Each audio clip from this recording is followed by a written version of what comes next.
थंडीची सुरुवात झालेली आहे.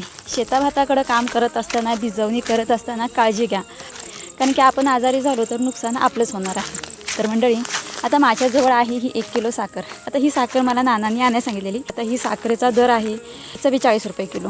नाना सकाळी आपल्याजवळ आले आणि म्हणाले की माझ्यासाठी साखर घेऊन ये.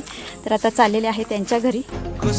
नाना, अहो म्हटलं हाय अहो का गेला कुणीकडं? नको करते ते राखण करायला लागते या. हो, ही बघा, नानांनी आणायला सांगितलेली आपल्याला साखर आणि ती साखर आपण त्यांची आणलेली आहे. आता चहा करून प्या, थंडीचे दिवस आहेत हे ना. याच होतो वर मग. याचा होता हो, का? साखर देते का नाही का हीच चहा पिते हे ना.